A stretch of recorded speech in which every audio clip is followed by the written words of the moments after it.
नमस्कार, स्वागत है आपका। कैसे हैं आप लोग? मुझे आशा ही नहीं बल्कि पूर्ण विश्वास है कि आप लोग अपने जीवन को सफल बनाने के लिए, अपने सपने, अपने ड्रीम को सच करने के लिए, अपने गोल को अचीव करने के लिए जी जान से मेहनत कर रहे होंगे, जी तोड़ मेहनत कर रहे होंगे, सही दिशा में सार्थक प्रयास कर रहे होंगे। प्रतियोगिता परीक्षाओं का दौर है। सरकार ने बहुत बड़ी मात्रा में ऑफिसर तथा अधीनस्थ कर्मचारियों की वैकेंसी निकाली है और आज के दौर में बहुत बड़ा जॉब प्रदाता के रूप में, जॉब प्रोवाइडर के रूप में बनकर उभरा है। परंतु एक एक पद के लिए लाखों प्रतिस्पर्धी यहाँ प्रतियोगिता परीक्षा में भाग लेते हैं, इसलिए मुकाबला थोड़ा कठिन हो जाता है। इस मुकाबले में आप कहाँ अपने आप को टिकाए रखते हैं, ये आपके जोश और जज्बे पर डिपेंड करता है, क्योंकि आपको अपने जीवन को सफल बनाना है, अपने आप को पढ़े लिखे होने का सबूत देना है, तो एक अदद सरकारी नौकरी तो चाहिए। यही हमारे समाज का मापदंड है, यही हमारा पैमाना है। इसलिए तो कहते हैं कि आप अपने जीवन में क्या मुकाम हासिल करते हैं, ये तो समय के साथ पता चलता है। परंतु अगर आप अपने लिए, अपने परिवार के लिए कोई अर्थ का जुगाड़ नहीं कर पाते हैं, तो आपके द्वारा अर्जित किए गए विद्या का कोई मतलब नहीं रह जाता है। और इस कड़ी में हम देखते हैं कि बिहार कर्मचारी चयन आयोग बीएसएससी सीजीएल 3 द्वारा जो वैकेंसी निकाली गई है, तो बहुत बड़ा जॉब अपॉर्चुनिटी है। आपको अपने आप को स्थापित करने के लिए, दुनिया में अपने आप को दिखाने के लिए, अपने आप को प्रूव करने के लिए, अपनी योग्यता, अपनी क्षमताओं को साबित करने के लिए, दिखाने के यह सबसे सुनहरा अवसर है। जो भी अभी तक बेरोजगार युवा हैं, उनके लिए तो सुनहरा अवसर है ही, साथ ही जो भी निचले और अधीनस्थ पदों पर कार्यरत हैं, group D, clerk, sub inspector, सिपाही, दरोगा या अन्य पदों पर जो हैं, उनके लिए भी अपने आप को अपग्रेड करने का बहुत ही सुनहरा अवसर है। और मेरा यह प्रयास है कि अगर आप मेहनती युवा हैं, लगातार परिश्रम कर रहे हैं, आपका एक बड़ा विजन है अपने जीवन के प्रति, समाज के प्रति, अपने परिवार के प्रति, तो आपको इसके लिए पहल करना चाहिए। आप भूल ना जाएं, इसलिए समय समय पर मैं अपने वीडियो के माध्यम से आपको याद दिलाता रहता हूं कि यह कठिन प्रतियोगिता परीक्षा है। थोड़ी सी आप मेहनत करेंगे तो आपको सफलता मिल जाएगी। फॉर्म भरते ही लाखों लोग तैयारी में जुट गए हैं। इस दौड़ में आप कहां हैं, ये समय समय पर हम आपको एहसास भी कराते रहेंगे। फिलहाल कई विद्यार्थियों द्वारा यह सवाल पूछा गया कि सर, इसमें क्या सुविधाएं हैं, कितनी सैलरी मिलेगी, क्या हम फला फला जॉब छोड़कर आ सकते हैं या नहीं। तो इस संदर्भ में, चूंकि मैं काफी समय से, लगभग 20 वर्षों से प्रतियोगिता परीक्षा की तैयारी करने वाले, चाहे वो बीपीएससी हो, बीएसएससी हो, दरोगा हो, सिपाही हो, यूपीएससी हो या फिर रेलवे, बैंकिंग के परीक्षार्थी हों, सबको मैं समय समय पर गाइड करता आता हूं, गाइड करता रहा हूं। तो आज भी मेरा कर्तव्य बनता है कि मैं आपको गाइड करूं।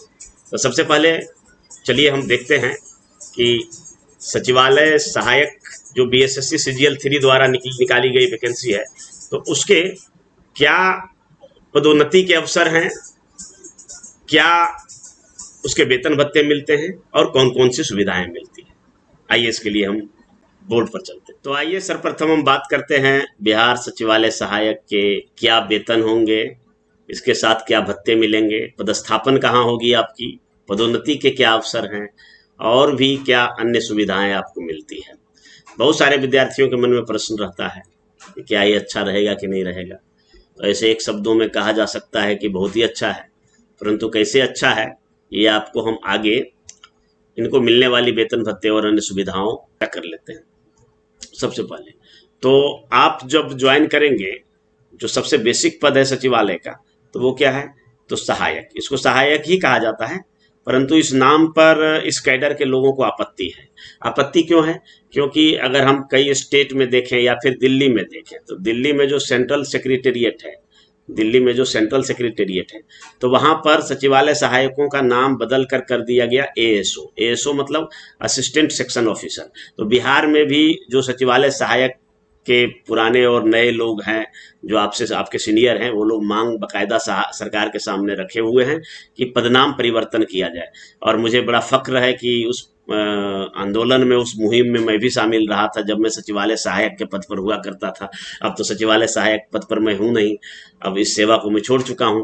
तो पदनाम परिवर्तन में के मुहिम में हम भी शामिल थे। तो ये सहायक प्रशाखा पदाधिकारी, अगर सरकार नोमेनक्लेचर इसका चेंज कर देती है तो एक थोड़ा सा प्रतिष्ठित नाम हो जाएगा, और इसे हम एएसओ कहेंगे, यानी असिस्टेंट सेक्शन ऑफिसर या सहायक प्रशाखा पदाधिकारी। इसके ऊपर अगर हम देखें तो फिर होता है प्रशाखा पदाधिकारी। प्रशाखा पदाधिकारी इन सेक्शन, एक प्रशाखा पदाधिकारी के अंदर 2 या 2 से अधिक सचिवालय सहायक हो सकते हैं। ये सेक्शन के हेड होते हैं और सेक्शन के अंदर आने वाले फाइल्स का ये डिस्ट्रीब्यूशन करते हैं और फिर वहां पर लोग काम करते हैं। तो इसका जो वेतन लेवल है, इसका जो पे होगा, तो जैसे ही आप प्रमोट करेंगे तो ये पे लेवल आप चले जाएंगे कितना में, तो 9 में चले जाएंगे, यानी सीधा 7 से छलांग लगा के आप पहुंच जाएंगे 8 को क्रॉस करते हुए, यानी 8 नहीं सीधा 9 में चले जाएंगे। इसी तरह से अगर आप जब हाँ, प्रमोशन कैसे होती है, तो सामान्यतः सीट खाली रहने के बाद, तो बिहार में जो रीस्ट्रक्चरिंग है तो 1 पर 4 या 5 है, जबकि सेंट्रल सेक्रेटेरिएट में एक प्रशाखा पदाधिकारी पर 2 सहायक है, तो वहां पर चांसेस ज्यादा है। अगर उस आधार पर यहाँ पर रीस्ट्रक्चरिंग हो जाता है तो फिर प्रमोशन के काफी ज्यादा चांसेस हो गए। तो यहाँ पद खाली होता है, तो पद खाली होने के बाद आपकी प्रमोशन होगी। तो अनुमानतः 5 से 7 वर्षों में रैंकिंग के आधार पर, चूंकि बिहार कर्मचारी चयन आयोग के द्वारा जो रैंकिंग जारी किया जाएगा, उस रैंकिंग के आधार पर ही आपका वहां सीनियरिटी लिस्ट बनेगा। तो इस सीनियरिटी लिस्ट के अनुसार से आप 5 या 7 वर्षों में अगर सब कुछ सामान्य रहा, जैसे कि अभी पूरा राज्य में पदोन्नति बंद है, प्रमोशन बंद है, क्योंकि आरक्षण को लेकर कुछ मामला फंसा हुआ है, जिसके कारण से मामला सुप्रीम कोर्ट में, जब तक सुप्रीम कोर्ट से डिसीजन नहीं आ जाता है तब तक अभी प्रमोशन रुका हुआ है। जैसे ही प्रमोशन खुलेगा तो अभी जो 2010 बैच के जो सचिवालय सहायक थे, तो इनका तो सबका प्रमोशन हो जाएगा। 2018 बैच वाले का अभी नहीं हो पाएगा, परंतु इनका भी आगे अवसर आ जाएगा। तो इस तरह से आप लोगों का अवसर बाद में आएगा, तो प्रशाखा पदाधिकारी बनेंगे, लेवल 9 में चले जाएंगे। उसी तरह से प्रशाखा पदाधिकारी के पद पर अगर कोई 5-7 साल नौकरी कर लेते हैं, सर्विस कर लेते हैं, तो ये फिर हो जाएंगे अवर सचिव। अवर सचिव कहने का मतलब है कि ये अब सरकार का पार्ट हो गया, और ये किसी भी नोटिफिकेशन पर साइन कर सकता है। नोटिफिकेशन पर साइन कर सकता है, तो इसका जो पद होगा, इसका जो लेवल होगा, तो ये लेवल होगा सीधा 11 में चला जाएगा। क्योंकि 11 में इसलिए चला जाएगा कि यहाँ पर बिहार सरकार ने लेवल 10 को नहीं रखा है, लेवल 10 को नहीं रखा है, सीधा लेवल 11 में चला जाएगा। और फिर अगर उप सचिव की बात करें, 2-3 साल में जैसे जैसे प्रमोशनल रेवेन्यू बढ़ता जाएगा तो ये लेवल 12 में चले जाएंगे, और फिर इसका अंतिम जो प्रमोशन स्तर है वो है ज्वाइंट सेक्रेटरी का। तो ज्वाइंट सेक्रेटरी लेवल 13 का पद हो जाएगा। तो ये एक बहुत ही महत्वपूर्ण पद हो जाता है, क्योंकि अवर सचिव के बाद से जैसे ही आप अवर सचिव बन गए, उप सचिव बन गए, तो सरकार का पार्ट हो गए, सचिवालय का पार्ट हो गए, और अब आप नोटिफिकेशन पर साइन कर सकते हैं। तो इस तरह से प्रमोशन रेवेन्यू है। हालांकि संयुक्त सचिव बनने का मौका बहुत कम लोगों को ही मिल पाता है, क्योंकि यहाँ पर सीट बहुत कम है। पूरे सचिवालय में मात्र शायद 5 सीट ही है, जिसके कारण से बहुत कम लोग ही यहाँ तक पहुँच पाते हैं। परंतु जिनका कर्मठ रहा, जो काम बढ़िया किया, और जो कम एज में थोड़ा सा भर्ती हुए, वो अमूमन उप सचिव तक पहुँच ही जाते हैं। तो ये बहुत ही अच्छा अवसर होता है। हालांकि बहुत सारे लोग यहाँ से फिर तैयारी करके, फिर हमारे कई सारे मित्र हैं जो हमारे साथ तैयारी करके फिर बीपीएससी को क्रैक किया है, कुछ लोग यूपीएससी का भी एग्जाम देते हैं। तो काफ़ी सारे अवसर होते हैं, यहाँ से फिर जो है निकल भी जाते हैं, और जो बच गए वो अपना प्रमोशन के रास्ते से भी काफ़ी दूर तक पहुँच जाते हैं। चलिए अब बात करते हैं, ये प्रमोशन हो गया, अब बात करते हैं पोस्टिंग की। तो पोस्टिंग में देखिए, तो जैसा कि आप सभी जानते हैं कि बिहार में कितना है, तो 45 डिपार्टमेंट है। बिहार सरकार 45 विभागों में बटा हुआ है।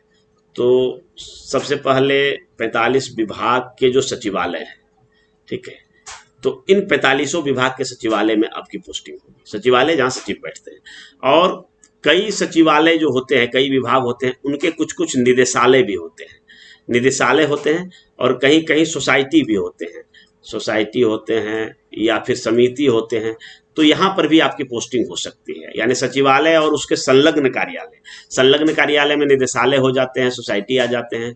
कुछ इंजीनियरिंग डिपार्टमेंट के भी ऑफिस है, वहां पर भी आपकी पोस्टिंग हो सकती है। इसके अतिरिक्त बिहार कर्मचारी चयन आयोग जो आपका चयन कर रही है, जिसके माध्यम से आपका चुनाव हो रहा है, बीएसएससी, तो बीएसएससी में भी आपका पोस्टिंग होगा। यहाँ भी सचिवालय सहायक काम करते हैं। बीपीएससी में सचिवालय सहायक का पोस्टिंग नहीं होता है, क्योंकि बीपीएससी अपने सहायकों की भर्ती खुद के वैकेंसी द्वारा करती है। ये बिहार कर्मचारी चयन आयोग द्वारा यानी बीएसएससी सीजीएल द्वारा नियुक्त चयनित हुए व्यक्तियों को बीपीएससी अपने यहाँ नहीं रखती है, बीपीएससी का अपना अलग चयन प्रक्रिया है। इसके अतिरिक्त बिहार के जो 9 प्रमंडलीय आयुक्त के कार्यालय हैं, यानी कमिश्नरी है, तो जैसे कमिश्नरी कौन कौन है, भागलपुर है, मुंगेर है, पटना है, तिरहुत है, पूर्णिया प्रमंडल है, तो जितने भी प्रमंडल हैं, 9 प्रमंडल हैं, तो 9 प्रमंडल में भी सचिवालय सहायकों की पोस्टिंग होती है। लगभग जो है 10 से 15 सीट होता है। तो यहाँ पर जनरली जो जाना चाहते हैं उसी की पोस्टिंग होती है, क्योंकि जिनका घर आसपास में है तो वो चाहते हैं कि अगर कोई भागलपुर के हैं तो भागलपुर में हो जाए, या पूर्णिया के हैं पूर्णिया में हो जाए, तो घर के नज़दीक चाहते हैं तो वो लोग पोस्टिंग होता है। किसी किसी का रेंडमली भी हो जाता है, तो फिर अपना वो ट्रांसफ़र करवा सकते हैं किसी ग्राउंड पर आके। सरकार इन सब बातों पर ध्यान रखती है। स्पाउस ग्राउंड पर भी ट्रांसफ़र होता है, माता पिता अगर बीमार है तो इन सब चीज़ों पर भी ट्रांसफ़र होता है, सरकार कंसीडर करती है।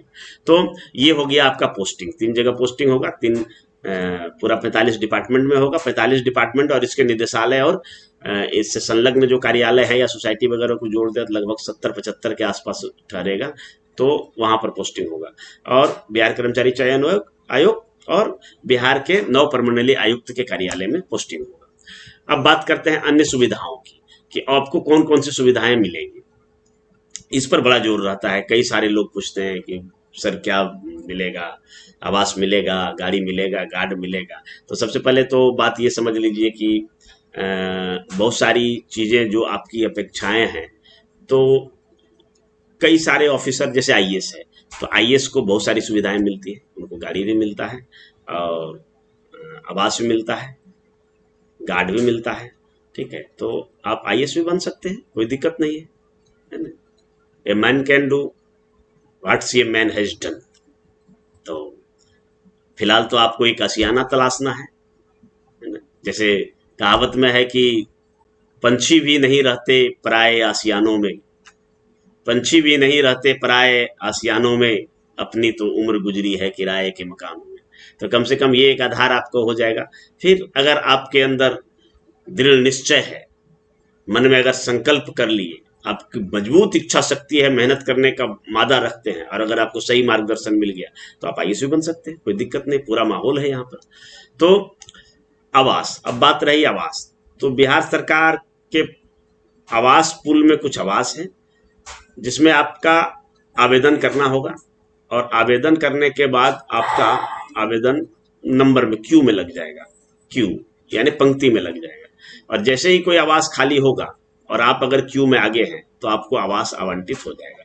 परंतु बिहार सरकार के पास बहुत कम आवास हैं और कई आवास बनाए जाने की योजना है। तो जैसे जैसे लोग पुराने हो जाते हैं, 4-5 साल की सर्विस होने के बाद उसको सरकारी आवास मिल जाता है। लेकिन सरकारी आवास जब मिल जाएगा तब आपको जो एचआरए है, हाउस रेंट अलाउंस, ये नहीं मिलेगा। तो इस बात को आप ध्यान रखेंगे। तो बहुत सारे क्या होते हैं कि सरकारी आवास लेना भी पसंद नहीं करते हैं, क्योंकि सरकारी आवास थोड़ा सा जीर्ण शीर्ण रहता है और मन मुताबिक नहीं रहता है, इस कारण से नहीं लेना चाहते हैं। कुछ लोग हैं कि सरकारी आवास को ही पसंद करते हैं, जिनके पास परिवार है तो खुला माहौल रहता है सरकारी आवास में, और ऐसे फ्लैट लेके लोग रहते हैं, सोसाइटी में रहना पसंद करते हैं, तो ये एचआरए आपको नहीं मिलेगा। तो आवास है, आवास आपको मिल सकता है, यानी आप 2-4-5 साल की नौकरी करें तो फिर आवास का आपको सुविधा मिलेगा ही मिलेगा। वाहन जो है, वाहन सुविधा आपको नहीं है। ये वाहन सुविधा बिहार सरकार के कई पदाधिकारियों को भी नहीं मिलता है, खास करके जिनका फील्ड ड्यूटी रहता है, जैसे बीडीओ है, सीओ है, इन लोगों को मिलता है, डीएसपी को मिलता है। वाहन यहाँ नहीं मिलेगा। हाँ, परंतु क्या है कि पहले बिहार सरकार इसके लिए लोन देती थी 4 लाख रुपया का, और उससे आप वाहन खरीद सकते हैं। परंतु अब तो बैंक बुला बुला के लोन देता है, तो ये कोई ज़रूरी नहीं है। आप अपना वाहन खरीद सकते हैं, टू व्हीलर खरीद सकते हैं, स्कूटी खरीद सकते हैं। अगर आपका शौक है, इच्छा है, तो आप फोर व्हीलर भी खरीद सकते हैं। परंतु बिहार सरकार के द्वारा आपको कोई वाहन प्रोवाइड नहीं किया जाएगा। अब गार्ड और परिचारी की बात है, तो कोई आपका निजी गार्ड या परिचारी नहीं रहेगा। आप सचिवालय में काम कर रहे होंगे तो वहाँ कंबाइंड में गार्ड और परिचारी रहते हैं। तो ये गार्ड और परिचारी सबों का काम करने के साथ साथ आपके भी जो विधिक कार्य होंगे, जो लीगल कार्य होंगे, जितना वो कर सकते हैं तो वो आपका करेंगे। ठीक है, पर्सनली कोई नहीं मिलेगा, सामूहिक रूप से गार्ड या परिचारी रहते हैं। उसके बाद डाटा एंट्री ऑपरेटर है। तो डाटा एंट्री ऑपरेटर भी प्रत्येक सेक्शन में लगभग एक एक रहता है। अब एक सेक्शन में अगर 2 या 3 असिस्टेंट हैं, सहायक हैं, तो एक डाटा एंट्री ऑपरेटर, या 2 भी रह सकता है, 2 डाटा एंट्री ऑपरेटर।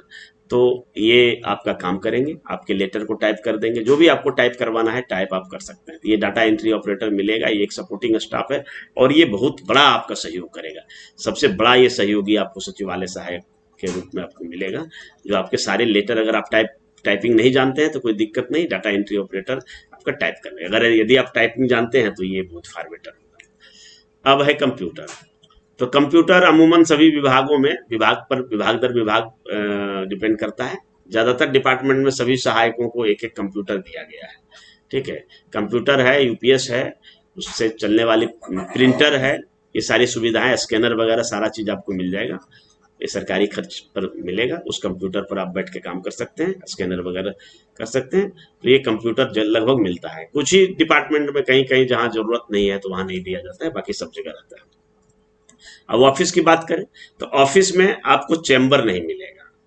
चैम्बर नहीं मिलेगा क्योंकि चैम्बर तो पदाधिकारी को मिलता है। बहुत जगह चैम्बर के अभाव में पदाधिकारियों को भी चैम्बर नहीं मिलता है, तो चैम्बर नहीं मिलेगा। हाँ, एक कॉमन ऑफिस होगा, कॉमन हॉल होगा। तो इसी हॉल में बहुत सारे सिटिंग प्लान अरेंजमेंट बने हुए रहेंगे, उसमें टेबल और कुर्सी लगे रहेंगे, बढ़िया वाला टेबल कुर्सी लगा रहेगा। ठीक है, तो अपना आप उसी में एक स्थान आपको मिल जाएगा, रो वाइज रहेगा, रो वाइज रहेगा, या फिर कोई रूम में भी हो सकता है, छोटा छोटा रूम में भी हो सकता है। तो ये आपका ऑफिस में आप रो वाइज बैठेंगे। ठीक है, तो ये ऑफिस आपको पर्सनल चैम्बर नहीं मिलेगा, लेकिन ऑफिस जो है आपका बढ़िया सुसज्जित ऑफिस मिलेगा। तो सैलरी के बारे में जैसा कि आप जानते हैं कि जब से देश आज़ाद हुआ था तो प्रत्येक 10 साल पर वेतन आयोग गठन करने का प्रावधान था, परंतु इसमें बहुधा लेट होता चला गया। और अब तक जहां 11वें या 12वें वेतन आयोग का गठन हो जाना चाहिए, तो वहां पर 7वें वेतन आयोग का गठन हुआ है। यानी 7th पे कमीशन की रिपोर्ट 2016 में आई थी और उसी के अनुसार से केंद्र और जो भी विभिन्न राज्य हैं जिनका कर्मचारियों के साथ सहमति है, तो वो अपना उसी के अनुरूप वेतन देती है। सेंट्रल गवर्नमेंट लाती है और राज्य सरकार उसका फॉलो करती है। तो सचिवालय सहायक की अगर वेतन की बात करें तो ये पे लेवल 7 का वेतन ग्रेड में आता है। पे मैट्रिक्स है, 7th पे कमीशन में पे मैट्रिक्स बनाया गया है। यही अगर 6 कमीशन की बात करें तो 6 कमीशन, चूंकि मैं सचिवालय सहायक के पद पर रह चुका हूं और मैंने जब ज्वाइन किया तो 6 पे कमीशन के अनुसार से ये 4600 का ग्रेड पे कहलाता था। 4600 का ग्रेड पे उस समय में इंस्पेक्टर का होता था और सुपरवाइजरी कैडर से थोड़ा ऊपर के पदाधिकारियों या कर्मचारियों का वेतन ग्रेड होता था। यानी ये बहुत ही अच्छा वेतन लेवल है। तो पे लेवल 7 में आपको पे मैट्रिक्स के अनुसार दिया गया है। अगर पे लेवल 7 को एक्सप्लेन करके देखें कि क्या आपको मिलेगा, तो वेतन के रूप में आप देखिए, यहाँ पर मैंने दर्शाया है कि सबसे पहले आय, चूंकि वेतन में कुछ मिलता है तो कुछ कटौती भी होता है, तो दोनों चीजों को हमने रखा है। तो वेतन यानी पे लेवल 7 के अनुसार से आपको जो फर्स्ट है, इसको आगे भी हम एक्सप्लेन करेंगे, तो 44,900 रुपया ये आपका बेसिक हो गया, बेसिक वेतन हो गया, यानी मूल वेतन जिसको कहते हैं बेसिक, यानी मूल वेतन। मूल वेतन 44,900। अब इसमें समय समय पर सरकार जो है महंगाई भत्ता भी देती है, साल में 2 बार, एक बार जनवरी में और दूसरे बार जुलाई में। घोषणा लेट से होती है। जनवरी के लिए जो महंगाई भत्ता है उसकी घोषणा अप्रैल में होती है और जुलाई के लिए जो महंगाई भत्ता है उसकी घोषणा सितंबर में होती है। तो वर्तमान में जब से 7th पे कमीशन गठित हुआ, जब चूंकि पे कमीशन लगता है तो उस समय जो डीए है वो 0 हो जाता है, उसके बाद फिर बढ़ने लगता है। तो अब तक जो है 34% डीए हो चुका है। हालांकि कोरोना काल में डीए पेंडिंग रहा था और इस अनुसार से अभी ज़्यादा होना चाहिए था। मेरे ख्याल से 44% होना, 44-45% तो होना ही चाहिए था, लेकिन लगातार लगभग 3 या 4 डीए का जो घोषणा है वो नहीं हुआ, पेंडिंग रखा गया। तो अभी जो 34% के साथ आपको जो महंगाई भत्ता मिलेगा तो 15,266, ये 34% किसका होगा? 44,900 का अगर 34% निकालेंगे तो 15,266 रुपया आपका वेतन भत्ता होगा। लेकिन जैसा कि संकेत मिल रहा है कि केंद्र सरकार कोरोना काल में जो कर्मचारियों का डीए रोक लिया था तो उसको फिर से देने जा रही है। तो केंद्र सरकार देगी तो बिहार का राज्य सरकार भी इसको देगी, तो वो लगभग 45% के आसपास हो सकता है। तो अगर ऐसा मिल गया तो ये 45% के हिसाब से देखें तो 44,900 का 20,205 रुपया डीए होता है। तो ये आपका इसमें जुड़ेगा। फिर मकान किराया भत्ता, मकान किराया भत्ता को अगर देखें तो ये पटना में 16% एचआरए मिलता है, क्योंकि 3 स्लैब है। जो जिला मुख्यालय वगैरह है वहाँ पर 8% मिलता है। जो क्लास 2 सिटी है तो वहाँ पर 16% मिलता है, और जो क्लास 3 सिटी है वहाँ पे, क्लास 1 सिटी या मेट्रोपॉलिटन सिटी बोले तो इस पर जो है 24% मिलता है। हालांकि 7th पे कमीशन में यह भी प्रावधान था कि वेतन, ये डीए जो है इसका बढ़ेगा, और जब 50% इसका हो जाएगा तो ये बढ़कर 8% हो जाएगा। अगर महंगाई भत्ता 25% हो जाएगा तो ये बढ़कर 12% हो जाएगा, ये बढ़कर 24% हो जाएगा। इस तरह से बढ़ने का भी प्रावधान था, परंतु अभी तक बढ़ा नहीं है। तो अगर मकान किराया भत्ता पटना में, चूंकि ज़्यादातर लोगों का पोस्टिंग, जितने भी लोग आप लोग भर्ती होंगे सचिवालय सहायक में, तो लगभग 95% का पोस्टिंग जो है वो पटना में ही होगा। कहाँ कहाँ पोस्टिंग होगा इसके बारे में भी आगे हम विस्तार से बताएंगे। तो 7,184 रुपया 16% के दर से आपका मकान किराया भत्ता मिलेगा। हालांकि पटना में 2 BHK का मकान मिल सकता है 7,184 रुपया में, अगर नहीं तो अगर 3 BHK का लेंगे तो कम से कम 12,000 रुपया पटना में मकान का रेट है, तो ये थोड़ा सा कम है। शहरी परिवहन भत्ता के रूप में देखें सीटीए, तो सीटीए में 3,000 रुपया मिलता है, जिसका पे लेवल 7 है उसको 3,000 रुपया मिलता है, और उस पर डीए भी मिलता है। तो अगर 3,000 रुपया और उस पर अगर 34% डीए जोड़ दें तो 4,020 रुपया आपको शहरी परिवहन भत्ता, ये सिटी अलाउंस के रूप में आपको मिलता है। और चिकित्सा भत्ता सभी कर्मचारियों या पदाधिकारियों को 1,000 रुपया मिलता है।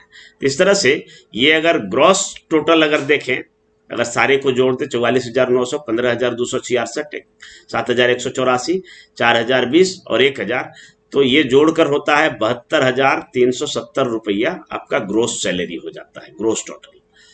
इसमें से कुछ कटौतियां भी होगी, जैसा कि आप जानते हैं कि पेंशन खत्म कर दिया गया है और पेंशन के लिए भी अब आंदोलन चल रहा है, कई राज्यों ने दिया है पेंशन। तो इसमें क्या होता है कि अभी जो नई जो 1 जनवरी 2004 के बाद सेंट्रल गवर्नमेंट में और सितंबर 2005 के बाद बिहार सरकार में जिन भी कर्मचारियों की भर्ती हुई या अधिकारियों की भर्ती हुई, तो उसको एनपीएस नई पेंशन योजना के तहत, इसमें अंशदायी पेंशन योजना है, और उसमें 10% आपका जो सैलरी और महंगाई भत्ता होगा, यानी वेतन और डीए, ये वेतन और डीए ये दोनों का 10% आपकी कटौती होगी। 10% कटौती होगी तो 6,016 रुपया इस अनुसार से, अगर 44,900 और 15,266 के योग का अगर हम 10% निकालें तो 6,016 रुपया होगा। और पहले सरकार भी इसमें 10% का कंट्रीब्यूशन करती थी, अब ये 14% का कंट्रीब्यूशन करती है, यानी हर माह आपके खाते में 6,016 रुपया जमा होगा, और सरकार भी इस पर 14% देगी। तो 14% अगर देगी तो लगभग जो है 9,000 से थोड़ा कम रुपया सरकार भी देगा। 15,000 रुपया हर महीने आपके एनपीएस अकाउंट में जमा होगा, और आफ्टर रिटायरमेंट उसमें से 60% आपको दे दिया जाएगा, 40% का उसमें फिर जो है पेंशन योजना में निवेश कर दिया जाएगा, उसी का पेंशन मिलेगा, सरकार पेंशन नहीं देगी। और फिर जीआईसी के रूप में 60 रुपया कटता है। तीन कटौतियों को अगर देख लिया जाए तो नेट सैलरी आपका 66,294 हो जाता है। 66,000 रुपया 294 आपका इन हैंड आएगा। ये एक बहुत अच्छी सैलरी है। किसी प्राइवेट फर्म में अच्छा बीटेक या फिर बढ़िया से पढ़ाई किए हुए, मैनेजमेंट की पढ़ाई किए हुए लोगों को भी इतना नहीं मिलता है। तो ये 66,294 आपको मिलेगा। हाँ, इसमें से है कि इनकम टैक्स भी आपको कटेगा कुछ। तो इनकम टैक्स तो हर महीने फरवरी में कटता है, परंतु यहाँ अगर आप देखें तो टीडीएस के रूप में भी कुछ, इनकम टैक्स का टीडीएस के रूप में भी कुछ पैसा आपके डीडीओ जो होते हैं वो डीडीओ काट सकते हैं, जो आपका वेतन देते हैं। तो अपना मर्जी से भी लोग इसमें कटवाते हैं, कोई 2,000, कोई 3,000, इस तरह से अपना इनकम टैक्स का स्लैब देख के उस अनुसार से कटवाते हैं। यानी कहने का मतलब है कि लगभग 65,000 आपको इनकम टैक्स वगैरह काट कूट के आपको मिलेगा। परंतु ये अब की बात है, अगर आज पोस्टिंग होती है तब। परंतु अभी तो इसमें पीटी